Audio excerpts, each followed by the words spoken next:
हर दूसरा पेशेंट जो कैंसर का आ रहा है वार्ड्स में वो इसी हवाले से आता है, मुंह के कैंसर के हवाले से। आहिस्ता आहिस्ता ओरल कैंसर जो है या मुंह का सरतान जो है वो मर्दों और औरतों में नंबर 1 कैंसर बनता जा रहा है। पान, गुटखा, तंबाकू, हुक्का, स्मोकिंग, सिगरेट और शराब। और गुटखा जो है वो ज़्यादातर जो है वो हमारे पड़ोसी मुल्क से आता है, स्मगल होता है। ये मेरी दूसरी बीवी है, गुटखा मैं नहीं छोड़ सकता क्योंकि मैं जब ये छोड़ता हूँ तो मेरा दिमाग जो है वो सुन हो जाता है और मैं कोई काम नहीं कर सकता। क्या करें उनको कि छोड़ सकें गंदी आदत को? इलाज के बावजूद 50% लोग जो है मौत के मुंह में चले जाते हैं। मुंह में अगर कोई भी छाला या अल्सर ज़ख़म रहता है 2 हफ्ते से ज़्यादा और वो ठीक नहीं होता तो आप अपने मुस्तनद करीबी डॉक्टर के पास जाएं। बायोप्सी के बारे में बहुत सारे लोगों के जहन में तोहमात है कि उसके बाद कैंसर हो जाता है, फैलता है तेजी से। जी जी। तो रोज़ाना हम लोग 3-4 फैमिलीज देखती हैं जो सिर्फ पान छालिया गुटखे की वजह से तबाह हो जाती हैं।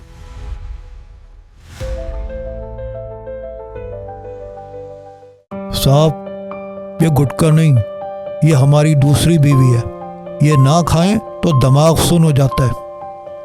वो यही जवाब हमेशा देता जब भी मैं उसको गुटके, मावे और छालिया से जान छुड़ाने को कहता। पेट में सुराख करके नलकी से खुराक दी जाती है, मुंह पूरा नहीं खुल पाता अल्लाह के बंदे, पूरा जबड़ा निकाल दिया जाता है और ज्यादातर मरीज कभी भी मुकम्मल सेहतियाब नहीं हो पाते। मैं यही बात उसको बार बार समझाता कि भाई अब भी वक्त है, अब भी इस बुरी लत को छोड़ दो, इससे पहले कि बहुत देर हो जाए। और आखिरकार एक दिन बहुत देर हो गई। लेकिन आप देर ना करें और देखें आज का dog cast ENT specialist doctor Akbar Abbas और न्यूट्रिशनिस्ट डॉक्टर इकराम के साथ। टॉपिक है तेजी से फैलता हुआ मुंह का कैंसर। बिस्मिल्लाहिर्रहमानिर्रहीम। मैं हूं डॉक्टर इकराम और आज के वेरी स्पेशल डॉग कास्ट में हम बात कर रहे हैं बहुत ही अहम मौजू पर जो पाकिस्तान में बिलउमूम और कराची में बिलखुसूस बहुत आम होता जा रहा है। हमारी खुशनसीबी हमारे साथ आज मौजूद हैं आगा खान हॉस्पिटल के ENT कंसल्टेंट यानी ENT सर्जन, नाक, कान और हल्क के स्पेशलिस्ट डॉक्टर अकबर अब्बास, जो इसी हवाले से आज हमसे बहुत मुफीद बातें करेंगे। Welcome to the show doctor साहब, कैसे हैं आप? खैरियत से हैं? ठीक हैं? मैं खैरियत से हूँ जी। अच्छा डॉक्टर साहब, मुंह का कैंसर जो आपकी स्पेशलिटीज़ में से एक है, बहुत ज़्यादा कॉमन है, बहुत ज़्यादा आम होता जा रहा है। क्या वजह है? किसी ज़माने में हम सुनते थे कि फेफड़ों का कैंसर बहुत कॉमन है मर्द हजरात में और दूसरे कैंसर ज़्यादा कॉमन थे, लेकिन इस वक्त हर दूसरा पेशेंट जो कैंसर का आ रहा है वार्ड्स में वो इसी हवाले से आता है, मुंह के कैंसर के हवाले से। क्या वजह है डॉक्टर साहब, क्यों इतना कॉमन? वबाई मर्ज तो नहीं है ये, लेकिन इतनी तेज़ी से क्यों फैल रहा है? तो कुछ अर्से पहले तक जो है वो मर्दों में फेफड़ों का सरतान नंबर 1 था। ठीक है। अब मुंह का कैंसर नंबर 1 हो गया। औरतों में मुंह का कैंसर जो है वो दूसरे नंबर पे है ब्रेस्ट कैंसर के बाद। कुछ अर्सा पहले ये भी नीचे था। तो आहिस्ता आहिस्ता ओरल कैंसर जो है या मुंह का सरतान जो है वो मर्दों और औरतों में नंबर 1 कैंसर बनता जा रहा है। और उसकी बुनियादी वजह जो है वो ये है कि हमारे यहाँ पान, छालिया, गुटखा, नस्वार, सीटी, अल्कोहल, शराब, इसका इस्तेमाल है। हुक्का भी उसमें शामिल है, उसमें जो है वो अब जो शीशा है वो भी उसमें शामिल है। तो जिन जिन ममालिक में ये चीज़ें नहीं हैं वहाँ पर मुंह का कैंसर ना होने के बराबर है। हमारे यहाँ चूँकि ये चीज़ें बहुत आसानी से अवेलेबल हैं, हर जगह अवेलेबल हैं, हर गली के नुक्कड़ पे अवेलेबल हैं, तो हमारे यहाँ ये मुंह का कैंसर बढ़ता जा रहा है। सही। अच्छा डॉक्टर साहब, अगर मैं इसको आपसे कहूँ कि आप इसकी यानी अगर रैंकिंग करें आप अपने एक्सपीरियंस की बेस पे, यानी कि लेट्स से कि छालिया, पान, गुटखा, तंबाकू, हुक्का, स्मोकिंग, सिगरेट और शराब, इनमें कराची में की अगर हम पर्टिकुलरली बात करते हैं तो सबसे number 1 top of the list कौन सी वजह होगी या रिस्क होगा? देखिए ये तकरीबन सारी जगह चीज़ें हैं, लेकिन मेरे ख्याल में छालिया और गुटखा जो है ना हमारे यहाँ बहुत ज़्यादा होता जा रहा है। और गुटखा जो है वो ज़्यादातर जो है वो हमारे पड़ोसी मुल्क से आता है, स्मगल होता है और फिर वो यहाँ पर डिस्ट्रीब्यूट होता है। और अब इसमें पॉकेट्स हैं, जैसे कराची उसमें शामिल है, हैदराबाद है, ठट्ठा है, सजावल है। ये जो सदर्न बेल्ट है जो समुंदर के साथ साथ चलती है, इसमें बहुत ज़्यादा केसेस हमारे पास रिपोर्ट हो रहे हैं। पंजाब में इतने नहीं है, कम है, लेकिन ये सदर्न सिंध में वो ज़्यादा केसेस रिपोर्ट हो रहे हैं। और यहीं पर हमने देखा है गुटखे की और छालिया की जो इन्फिल्ट्रेशन है, इसकी डिस्ट्रीब्यूशन बहुत ज़्यादा है। और ऑब्वियसली इसके पीछे एक नेटवर्क होता है पूरा जो ये काम करता है, और स्मगलिंग से लेकर डिस्ट्रीब्यूशन तक। तो जहाँ जहाँ ये नेटवर्क फैलता जा रहा है वहाँ का मुंह का कैंसर भी फैलता जा रहा है। राइट। अच्छा डॉक्टर साहब, ये बताइए कि मेरी अक्सर बात होती है, जो लोग गुटखे के हवाले से क्रोनिक यूज़र्स होते हैं, बहुत पुराना यूज़ कर रहे होते हैं, मर्द हजरात ख़ास तौर पे, वो कहते हैं डॉक्टर साहब, बल्कि ऑन अ लाइटर नोट मुझसे एक बंदे ने ये तक कहा, डॉक्टर साहब ये मेरी दूसरी बीवी है, गुटखा मैं नहीं छोड़ सकता क्योंकि मैं जब ये छोड़ता हूँ तो मेरा दिमाग जो है वो सुन हो जाता है और मैं कोई काम नहीं कर सकता। तो क्या डॉक्टर साहब किस तरह लोगों को इनकरेज करें, क्या do they need a psychiatric treatment as well, या काउंसलिंग, क्या करें उनको कि छोड़ सकें गंदी आदत को? तो आपने जो कहा बिल्कुल यही हमें भी सुनने को मिलता है क्लिनिक में। हम छोड़ते हैं तो वो हमारे सर में दर्द हो जाता है।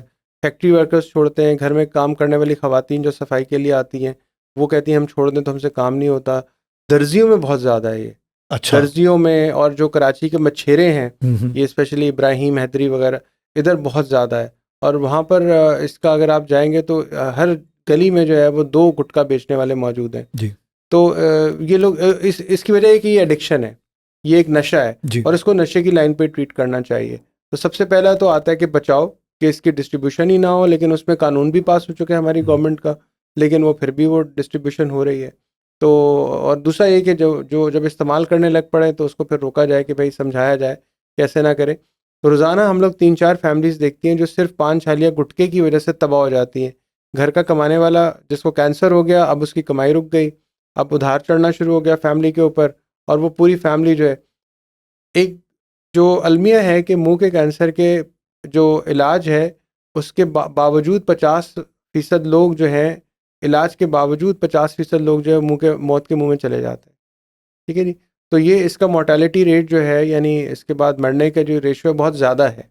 तो इसका और ये इलाज के टाइम पे हम बताते हैं मरीज़ों को, तो इसका बचाव ही हल है इसका। ठीक है। अच्छा डॉक्टर साहब, किस स्टेज पे, जो डिफरेंट स्टेजेस होती हैं कैंसर की, स्टेज 1, स्टेज 2, स्टेज 3, अगर आसान लफ्ज़ों में हम बात करें तो वो तो जो उसूल है कैंसर ट्रीटमेंट का वो उस पर भी लागू होता होगा कि द अर्लियर द बेटर ना, जितनी जल्दी जो है पेशेंट आए। आमतौर पे ये होता है डॉक्टर साहब कि लोग चले जाते हैं किसी अताई डॉक्टर के पास, या वो बेसिकली डेंटिस्ट के पास पहले जाते हैं और फिर वहाँ से बाज़-औक़ात, नॉट ऑल डेंटिस्ट, लेकिन बाज़-औक़ात मिसगाइड भी हो जाते हैं, आम छाला समझ के उसकी ट्रीटमेंट हो रही होती है। सो इसको क्या करें कि डायरेक्ट वो ENT स्पेशलिस्ट के पास हैं, या क्या इसमें होना चाहिए, क्या डायरेक्शन आप देंगे उनको? तो इसमें अवेयरनेस की भी ज़रूरत है। एक तो ये कि मुंह में अगर कोई भी छाला या अल्सर ज़ख़म रहता है 2 हफ्ते से ज़्यादा और वो ठीक नहीं होता, तो आप अपने मुस्तनद करीबी डॉक्टर के पास जाएं। ठीक है। और अगर फिर भी ठीक नहीं होता तो कोशिश करें अपने ENT डॉक्टर के पास ज़रूर जाएं। और आपने सही कहा कि अक्सर जो है वो दूसरे डॉक्टर्स मिस कर देते हैं या डेंटिस्ट मिस कर देते हैं। यहाँ कतन ये मकसद नहीं है किसी शोबे को, प्रोफेशन को कोई उसको लेबल करना या उसको तनकीद का निशाना बनाना, because we are all humans. तो जिसकी ट्रेनिंग होती है जिस चीज़ में, वो उसको बेहतर तरीके से पिक कर सकता है और ट्रीट कर सकता है। तो उसमें हमारे ENT के जो कलीग्स हैं वो ज़्यादा बेहतर पिक कर सकते हैं, इसको ट्रीट कर सकते हैं। और अगर 2 या 3 हफ्ते से ज़्यादा कोई अल्सर रहा है तो एन मुमकिन है कि उसको बायोप्सी की ज़रूरत पड़ेगी, यानी कि एक छोटा सा टुकड़ा निकाल के टेस्ट के लिए भेजेंगे। बायोप्सी के बारे में बहुत सारे लोगों के जहन में तोहमात है कि उसके बाद कैंसर हो जाता है, फैलता है तेजी से। जी जी। तो मैं उनसे कहता हूँ भाई अगर आप आज कैंसर है खुद आपके मुंह में, खुदा न खास्ता किसी को, आप बायोप्सी नहीं कराएंगे तो ये तो बढ़ता ही जाएगा, ये रुकेगा नहीं। आप ना कराएं, 2 महीने बाद देख लें आप ये कहाँ से कहाँ चला जाएगा। तो बायोप्सी के बारे में लोगों को अवेयरनेस करने की ज़रूरत है कि वो तशख़ीस का एक अमल है और उससे कैंसर बढ़ने का कोई उससे वो नुकसान नहीं होता है। अच्छा डॉक्टर साहब, आपने फरमाया कि इस वक्त तकरीबन 50% यानी प्रोग्नोसिस इसका, यानी अगर 100 लोग डायग्नोस्ड हुए, उनमें तशख़ीस हुई है मुंह के कैंसर की, तो 50% के बचने के चांसेस होते हैं एक सर्टन टाइम पीरियड तक। तो डॉक्टर साहब, स्टेजेस के हवाले से क्या मतलब, स्टेज 1, स्टेज 2, स्टेज 3 तक अगर आप इसको क्लासिफाई करेंगे कि इस स्टेज तक अगर बंदा आ रहा है तो ज़्यादा बेहतर उसकी प्रोग्नोसिस होगी बचने की? जी हाँ, बिल्कुल यही कि अगर उसमें शुरू में छोटा सा ट्यूमर है, 2 सेंटीमीटर से छोटा है तो स्टेज 1 है, 4 से ऊपर हो जाता है तो फिर वो स्टेज 3 शुरू हो जाती है। टी स्टेज जो बात कर रहे हैं वो बढ़ जाती है। तो जितना जल्दी आ जाए तो उसके चांसेस बेहतर होते हैं। और सबसे बड़ा, जैसे मैंने कहा कि छालिया गुटखा और ये तमाम चीज़ें, तंबाकू वाली चीज़ें, चाहे वो तंबाकू स्मोकलेस हो यानी कि धुएं के बगैर वाला तंबाकू हो, च्यूएबल तंबाकू हो या सिगरेट वाला हो, वो दोनों ही बंद करने की ज़रूरत होती है। हमारे पास उन पेशेंट्स की कमी नहीं है कि जिनका कामयाबी से इलाज हो गया, ऑपरेशन भी हुआ, शुआएँ भी लगी, कीमोथेरेपी भी हुई, 40-50 लाख रुपए फैमिली के फूक भी गए, ठीक है जी। और उसके बाद वो पता चला कि अब दोबारा वो गुटखा शुरू कर दिया उन्होंने, ठीक है, दोबारा उन्होंने नस्वार शुरू कर दिया, दोबारा शीशा शुरू कर दिया। बीड़ी शुरू कर दिए, तो इलाज अपनी जगह और उसके साथ साथ बचाव ये भी बहुत ज़रूरी है। अच्छा डॉक्टर साहब, वेपिंग के हवाले से बहुत सारे लोग आते हैं और पूछते हैं कि ये तो बड़ी बेज़रर सी चीज़ है, मैं तो सिर्फ धुआं ले रहा हूँ, और वेपिंग यानी मैं सिगरेट छोड़ने की कोशिश कर रहा हूँ। डू यू थिंक कि वेपिंग जैसी चीज़ से भी ओरल कैंसर का या थ्रोट कैंसर का रिस्क बढ़ सकता है? जी हाँ, तो वेपिंग को जो है वो कंपनीज ने इस तरह बताया गया कि ये एक सॉफ्टवेयर फॉर्म है, या इसका कोई नुकसान नहीं है, इसका स्टाइल ज़्यादा है और नुकसान नहीं है। नहीं, ऐसा नहीं है, उसके भी नुकसानात हैं और उसको भी जो है उसी तरीके से डिस्करेज किया करना चाहिए। और आप देख लेंगे बहुत सारी पब्लिक जगहों पे मना किया जाता है वेपिंग को भी, और उसको भी उसी तरीके से ट्रीट किया जाता है जैसे सिगरेट या बीड़ी का इस्तेमाल है। राइट। अच्छा डॉक्टर साहब, एक चीज़ मैं पूछना चाहूँगा आपसे कि हमने अल्कोहल की बात की, तंबाकू की बात की, हमने छालिया की बात की, हमने गुटखे की बात की, तो ये बेसिकली चीज़ें सारी एडिक्टिव तो हैं, नशे की चीज़ें हैं ये सारी, लेकिन इनके इंग्रेडिएंट्स क्या अलग अलग नहीं होते? चले निकोटीन सब में होता है, मैं ये जानना चाह रहा हूँ कि ये सारी चीज़ों से कैसे कैंसर का रिस्क बढ़ जाता है? तो इनमें मेन जो चीज़ होती है वो तो टोबैको है जी। तंबाकू टोबैको हमें सबसे पता है, नंबर चाहे 1। वो च्यूएबल हो, ठीक है, चाहे वो नस्वार में हो, चाहे वो गुटखे के अंदर हो, वो ठीक है। कैंसर करता है। ठीक है। इसी तरह सिगरेट है या बीड़ी है तो उसमें भी तंबाकू है। तो मेन इंग्रेडिएंट तो इनका तंबाकू है, लेकिन इसके अलावा भी बहुत सारी चीज़ें इनमें डाली जाती हैं, जिनमें चूना है, कत्था है, जो कि मुंह के अंदर एक्चुअली जो गाल का म्यूकोजा है, झिल्ली है, इसके अंदर छोटे छोटे उसके खराशें डालती है ताकि उसमें से ये एब्जॉर्ब हो सके टोबैको। छोटे छोटे जख्म हो जाते हैं जी, उसमें। वो क्रिएट किया जाता है ताकि उसमें से एब्जॉर्ब हो और फिर वो दिमाग पे जाके जो है वो अपना एक सरूर कायम करे। ओके। तो वो जब वो जख्म कई सालों तक होता रहता है तो इवेंचुअली वो कैंसर में भी तब्दील हो सकता है। ठीक है। अच्छा डॉक्टर साहब, हर कैंसर की मल्टी डिसिप्लिनरी अप्रोच होती है ट्रीट करने की। जैसे अगर हम ब्रेस्ट कैंसर की बात करें तो उसमें ये बताया जाता है, स्टेज के लिहाज से फैसला करते हैं लोग, पूरी टीम ऑफ डॉक्टर ये डिसाइड करती है कि भाई इनकी पहले सर्जरी होगी या पहले कीमोथेरेपी होगी या उसके बाद आपकी रेडियोथेरेपी वगैरह वगैरह होगी। तो डॉक्टर साहब, क्या मुंह के कैंसर अगर किसी की तशखीस हुई है तो उसको लाजमन सर्जरी करवानी पड़ेगी या उसके लिए और डिफरेंट ऑप्शंस भी हैं? सो अगेन, जैसे आपने पहले जिक्र किया था, स्टेज पे डिपेंड करता है। तो अगर तो वो क्यूरेटिव स्टेज में आए, यानी कि ऐसी स्टेज पे आए जहाँ पे उसको क्योर किया जा सकता है, उसको मुकम्मल तौर पे ठीक किया जा सकता है, तो उसमें ज़्यादातर पहले सर्जरी की जाती है मुंह के कैंसर में। तो और उसके बाद फिर शुआएँ दी जाती हैं, रेडिएशन दी जाती है। तो हर कैंसर की एक डिफरेंट ट्रीटमेंट होती है, ठीक है। लेकिन मुंह के कैंसर में पहले surgery followed by radiation. Okay. तो 90% जो मरीज होते हैं उनमें हम यही प्रोटोकॉल फॉलो कर रहे हैं। व्हाट अबाउट कीमोथेरेपी डॉक्टर साहब? कीमोथेरेपी का क्या रोल है इसमें? कुछ मरीजों को कीमोथेरेपी भी मिलती है। ओके। लेकिन जी, लेकिन ऐसा नहीं है कि जिस तरह दूसरे कैंसर में कीमोथेरेपी से डायरेक्ट स्टार्ट हो जाता है, आमतौर पे इसमें नहीं होता। 5 से 10% मरीज ऐसे होते हैं जिनको मुंह का या ओरोफेरिंक्स का, गले का, जिनको हम पहले अपफ्रंट कीमो देते हैं, ट्यूमर को श्रिंक करते हैं और फिर उसके बाद डिसाइड करते हैं कि इसको रेडिएशन देनी है, सर्जरी देनी है। लेकिन 90% में ज़्यादातर पहले मुंह का कैंसर सर्जरी से निकालते हैं, उसके बाद फिर से जो है वो उनको रेडिएशन या कीमोथेरेपी दी जाती है। ठीक है। अच्छा डॉक्टर साहब, इसके हवाले से एक जब हम गूगल करते हैं, और कुछ क्लाइंट्स भी गूगल करते हैं, ये बल्कि बहुत ज़्यादा करते होंगे, वो वायरस का एक रोल भी आता है जिससे ये गलतफहमी भी पाई जाती है कि भाई कहीं ये कैंसर लगता तो नहीं है, जो ज़ाहिर है नहीं लगता एक आदमी से दूसरे आदमी को, लेकिन वायरस का रोल ज़रूर मौजूद है इस हवाले से। तो कुछ रोशनी डालेंगे आप इसमें? तो इसमें ये कि एक तो पहली बात तो बड़ी क्लियर है कि अगर घर में किसी को मुंह का कैंसर है तो वो दूसरे लोगों को नहीं लगेगा। ठीक है। बड़ों को भी नहीं लगेगा, बच्चों को भी नहीं लगेगा, प्लेट से ग्लास से ट्रांसफर नहीं होगा, कैंसर ट्रांसफर नहीं होगा। ठीक है। लेकिन कुछ गले के कैंसर हैं जिनमें टॉन्सिल का कैंसर है, ज़ुबान के पिछले, जिसको हम ओरोफेरेंजियल कैंसर कहते हैं, तालू का कैंसर है, इनमें जो पेशेंट्स होते हैं इनमें HPV जो कि ख़ास किस्म का वायरस है उसका रोल भी है। ठीक है। तो ये मुंह के अंदर इसका इतना रोल नहीं है, लेकिन मुंह के पिछले हिस्से में, गले में ज़्यादा रोल है HPV।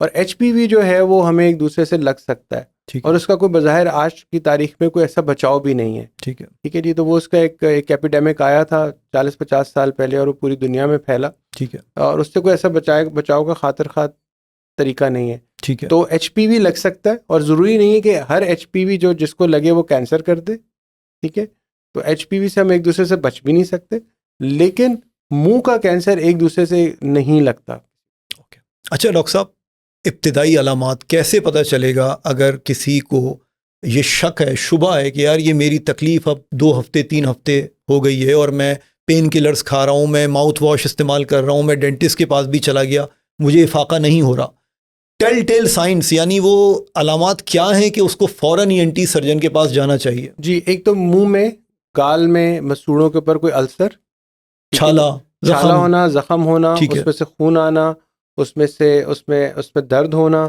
दांत का ढीले हो जाना। तो हमने बहुत सारी बात तो गुटके के बारे में बात की, लेकिन कुछ लोग डेंचर्स भी यूज़ कर रहे होते हैं और साल यूज़ कर रहे होते हैं, और कभी कभार ये होता है कि वो डेंचर बहुत अच्छा फिट नहीं हो रहा होता और वो अपने निचली सतह पे मसूड़ों पे एक जख्म कर रहा आप होता है। मस्नूई दांतों की बात कर रहे जी, हैं? जी, मसनूई दांतों की, जी, जी। मसनूई बत्तीसी की। जी, जी। तो वो मसनूई बत्तीसी भी कुछ 2 से 3% मरीजों में, 5% मरीजों में कैंसर का बायस बन जाती है लॉन्ग टर्म में, अगर वो सही तरीके से फिट ना की यानी जाए। अगर रगड़ लग रही हो मुंह की रगड़ उससे? लग रही है तो कोई भी जगह अगर रगड़ लगती रहेगी तो वो कैंसर में तब्दील हो सकती है 10-15 साल में, 18 साल में। तो बतीसी भी एक वजह है। दांत का ढीला हो जाना, छाले का हो जाना, उसमें से खून आना, दर्द का होना, तो ये तमाम अलामत हैं जो कि मुंह के कैंसर की तरफ पॉइंट करती हैं। मुंह का कम खुलना, तो मुंह का कम खुलना एक जिसको हम सब म्यूकस फाइब्रोसिस कहते हैं, वो बहुत ज़्यादा कॉमन है हमारी सोसाइटी में।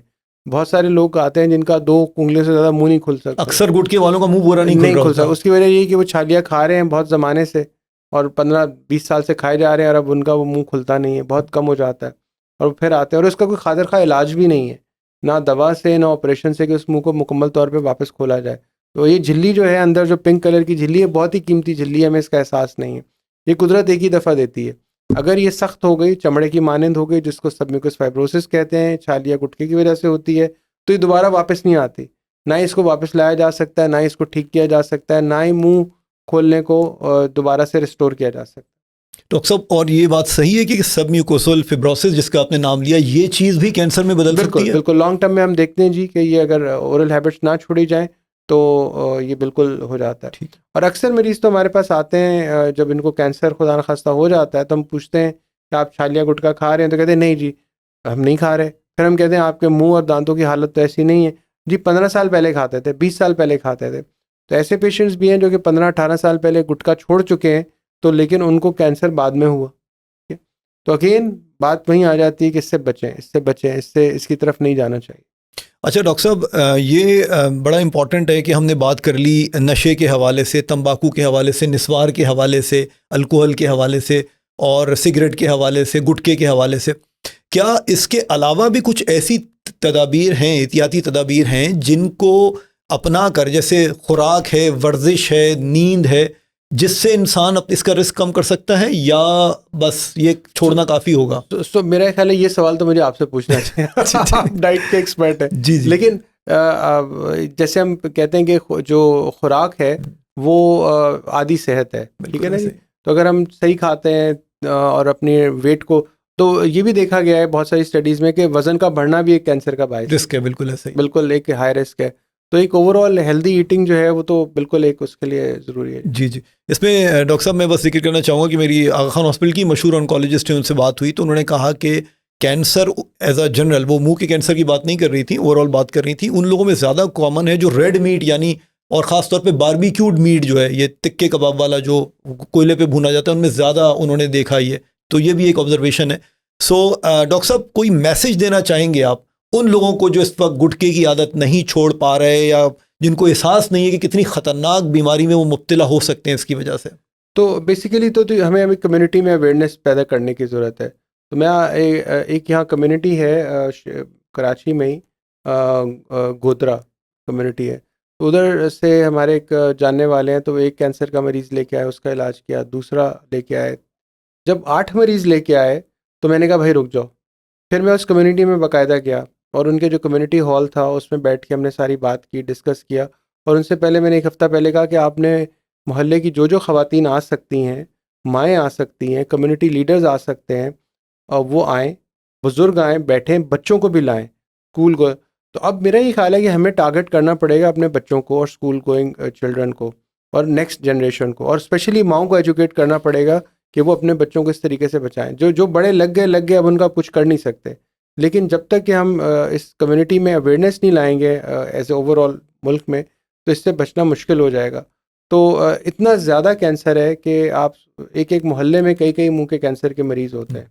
ठीक है। अच्छा डॉक्टर साहब, आखिरी सवाल ये कि क्या ये मुमकिन है कि कोई ऐसी दवा हो, कोई मेडिकल ट्रीटमेंट हो, लोग पूछते हैं आकर ऐसी, या उस साइकाट्रिक असेसमेंट के लिए रेफ़र किया जाए माहिर अमराज नफ्सियात के पास कि इंसान कहता है मैं छोड़ना चाहता हूँ लेकिन नहीं छोड़ सकता, क्या करें इसके लिए? कोई दवा दें उसको, क्या करें इसके लिए? बिल्कुल इसको एडिक्शन की तरह ही ट्रीट करना चाहिए। और अक्सर हमने देखा है कि स्विचिंग ऑफ हैबिट होती है। स्विचिंग ऑफ हैबिट क्या है जी, कि गुटखा छोड़ दिया, आप पूछते रहते हैं जी गुटखा, सर डॉक्टर साहब गुटखा छोड़ दिया, गुटखा छोड़ दिया, गुटखा छोड़ दिया।